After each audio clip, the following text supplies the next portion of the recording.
now it is an honor to call on the Honorable Member, Mr. Devin Sears, to make his contribution. Honorable Member, you may proceed. Thank you very much, Mr. Speaker. I believe I speak for us all. We've had a very, very long day, and I want to entice you with some pleasantries. Mr. Speaker, I want to thank all the contributors so far, and I've listened very carefully to the previous speaker, and I must say and commend the ministry for the excellent work they're doing. However, I believe that there is still room for improvement. Mr. Speaker, there once was a man walking on the seawall, and for this story's sake, we will call him Polari. No relation to the Honorable Member Hamilton. When the Almighty noticed him, God said, he's a God-fearing man, upright and honest. The Almighty said to Polari, for your faithfulness, I want to reward you. Polari said, how, Lord? Well, the Almighty said, I need you to make one wish. Well, Polari said, Lord, I've been working hard. I need a vacation. But I'm afraid of flying and I'm afraid of sailing. I prefer driving.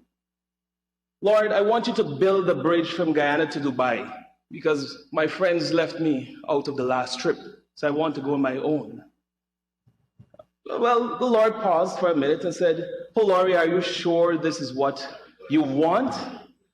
I need you to think very carefully because I want to give you something meaningful. So he paused. He said, I'll come back tomorrow and I'll tell you exactly what I want. He went back to the Lord and said, Lord, I know what I want. I have been married 4 times and I've gotten divorced 4 times. All the women that they keep saying, I cannot please them. I'm insensitive. I don't know how to treat them. I don't understand them.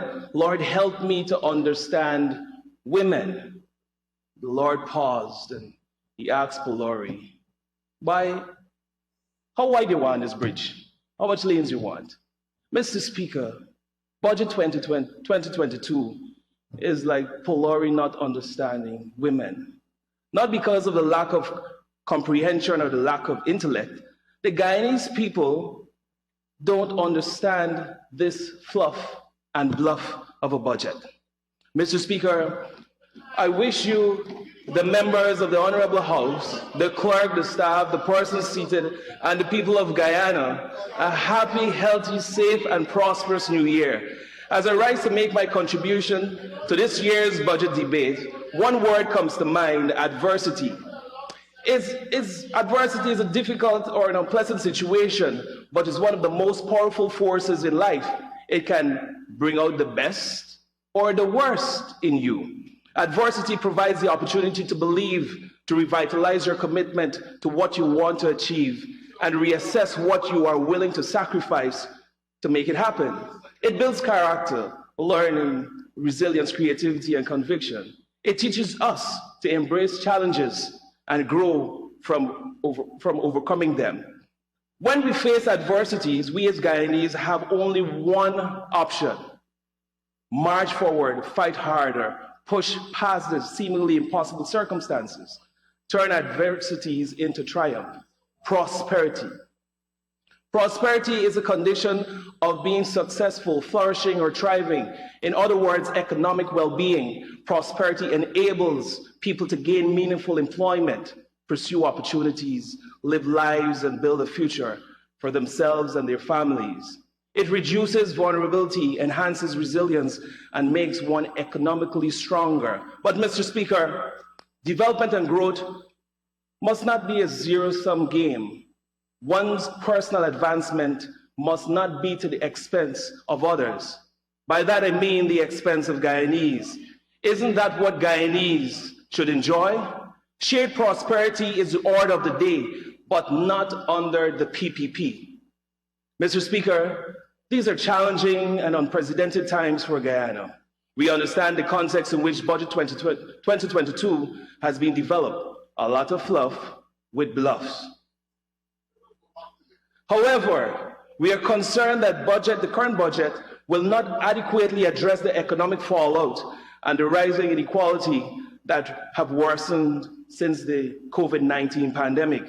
The Honourable Member, Dr. Ashley Singh, from across the aisle, spoke of policies during his budget presentation.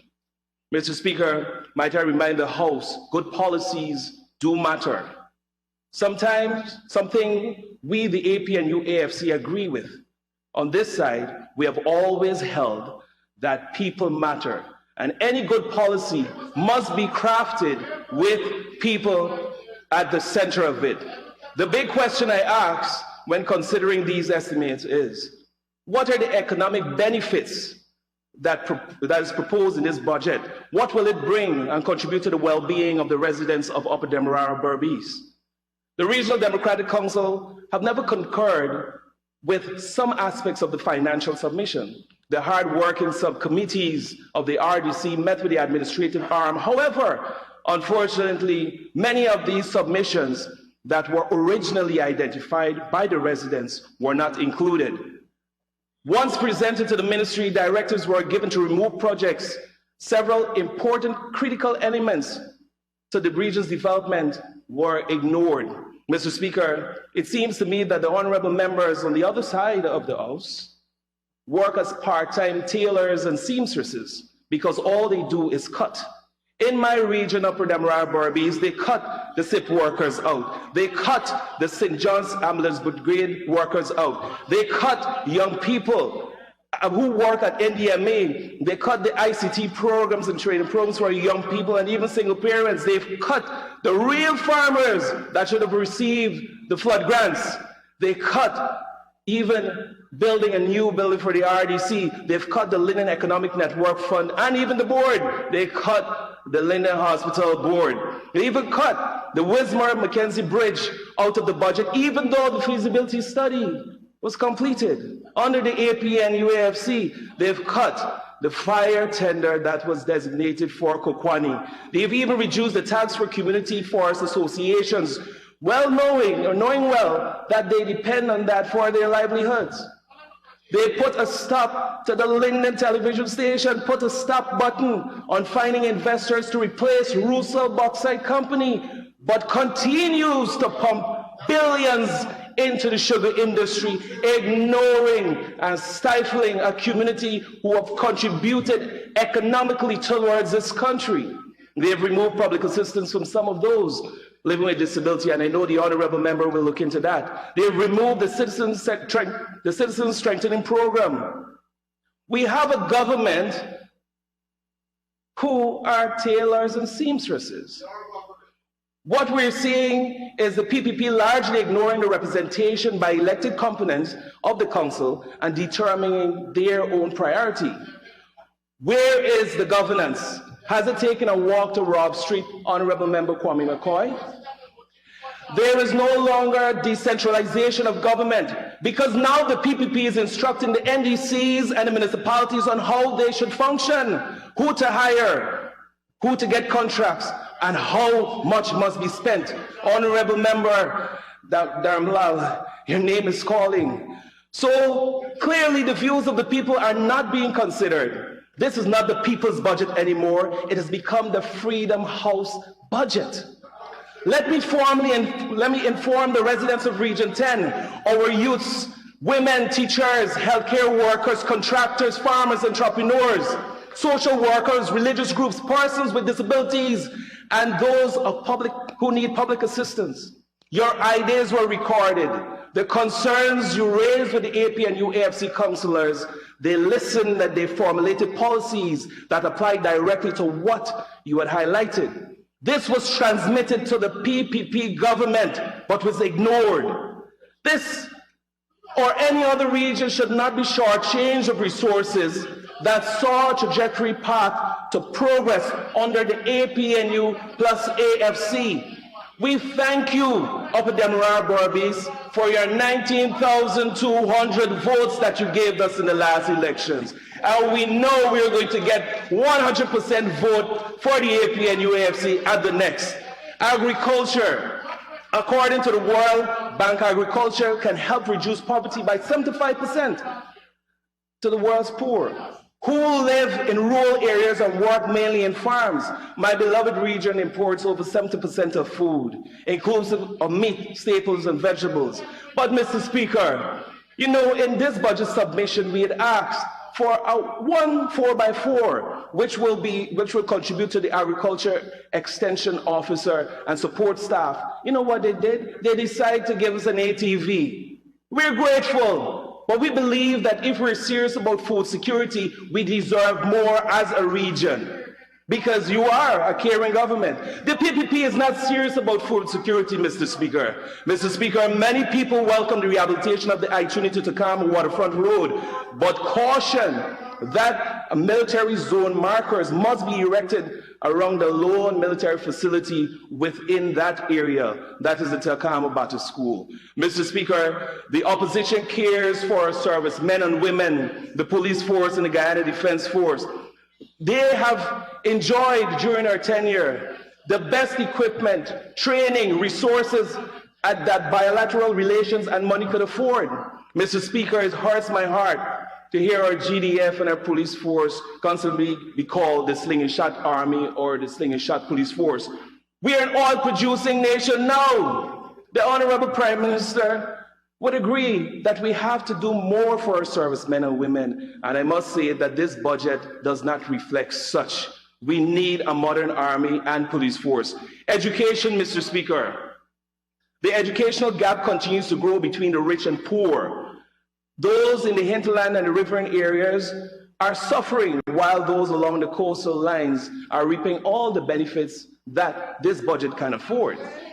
The Ministry of Education will boast about study resources being prepared and sent to every child. The pressure now is on the parents, some of whom have never gotten the chance at education, but trust the system. They trust the PPP to create a path for their offsprings. Mr. Speaker, the Minister of Education will boast of resources that are posted on the website.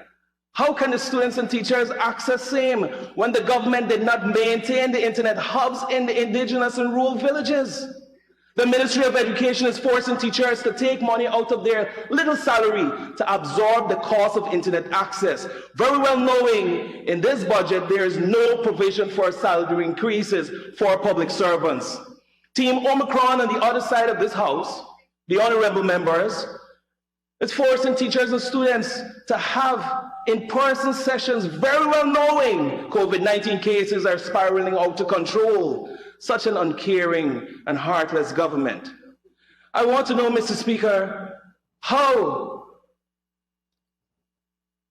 if the government on the other side can explain how the region will strategically and tactically benefit from the plan to address COVID-19 in Region 10, when many of the times we have noticed that their friends are benefiting from throwing big parties and restriction not being applied to them. We want to know when that will end, when we'll have a level playing field. Mr. Speaker, there is some hope. Mr. Speaker, tourism can grow to become one of the most important transformative sectors within Upper Demerara Berbice. Our residents are beginning to enjoy some amount of economic stimulation because we have a bipartisan approach that is geared towards development. However, more can still be done. Our residents would like to be the beneficiaries of an eco lodge at Rockstone, cabins at Great Falls. Tax breaks will encourage investments to come to Linden. Mr. Speaker, we've heard in the budget presentation about 5 to 4 international hotels being thrown up around the country. What happened to Linden and Region 10? Growth in Baitwe. Encourage investment to come to Region 10. Mr. Speaker, an annual subvention is being requested for the Region 10 Tourism Committee. And I know the Honorable Member Waldron, we will ensure that that is done. Mr. Speaker, the call center that the PPP boasts about opening, it was under the APNU AFC that work and construction began. We thank you for completing the project, but I caution this honorable house that those who are employed are being treated unfairly. And I hope and trust continued dialogue coupled with corrective measures will be had. Not because we need jobs, you will give us anything. Not because we need jobs, you will give us anything. Infrastructural work. Will the budget 2022 cushion the growth of unemployment and economic hardship we face with in the region? We have asked that projects be given to contractors within the regions who are compliant. In the region, during the last year, we've seen over 80% of the contracts being given to persons outside the region. What happened to our small contractors who have been bidding time and time again for projects? And Mr. Speaker, what happens is that when these contractors come from outside of the region, they bring their workers with them. And very little of the residents of Region 10 actually benefits from those jobs. Honorable member, I'll tell you what happens now. You need an extension.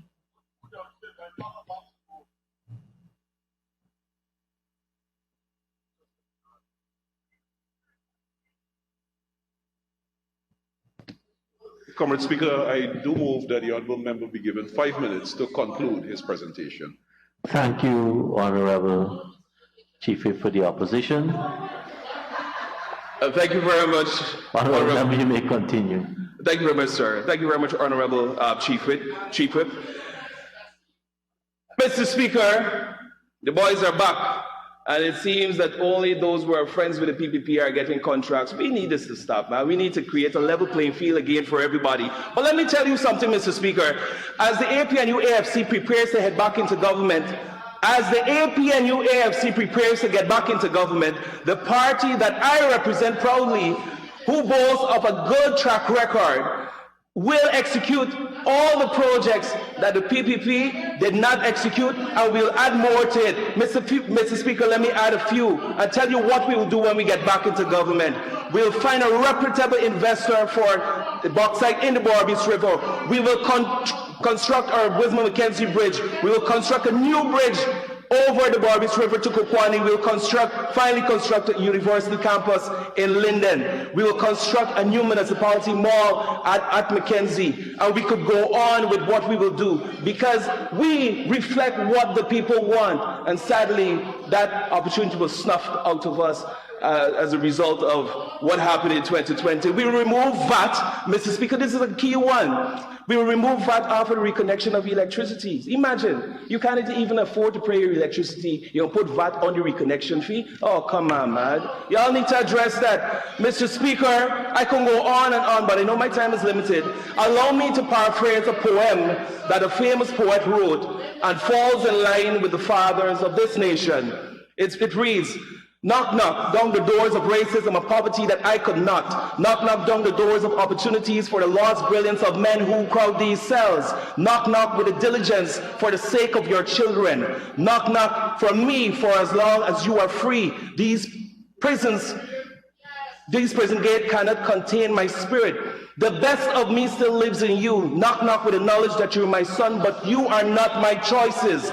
Yes, we are fathers, sons, and daughters, but we are not their choices.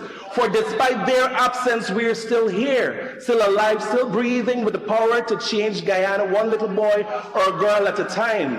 Mr. Speaker, we are here. We are here as legislators, and our conscience must guide us in making the right decisions for those to follow. That means our future generations to come. Mr. Speaker, when I analyze this budget, the current expenditure stands at over 4.6 billion. But more than half of that goes to employment costs. The capital expenditure stands at $738 million. That is not enough for a capital tongue. That is unacceptable. Mr. Speaker, as I analyze this budget, Mr. Speaker, we must place within two definings on both hands. On one hand, you have the 1% eating well, while on the other hand, the ribs of Guyanese are showing. That I repeat myself again. On one hand, we have the private sector who probably stands at 1%, benefiting a lot out of this budget, but the rest of the country's ribs are showing. Mr. Speaker, our people are hungry. The small man is hungry, and the PPP they're ignoring their cries. And that is what this budget reflects. Mr. Speaker, at this time, giving the clear evidence of marginalization. I cannot support the National Budget 2022 in its current form. Mr. Speaker, we have much work to do, but reconciliation is what we have to ensure that we push. The two sides have to work together. You cannot continue to ignore the people and make decisions on behalf of them, very well knowing that you don't have their interests at heart. Mr. Speaker, I yield the rest of my time and I say God bless Guyana and save us all from the PPP.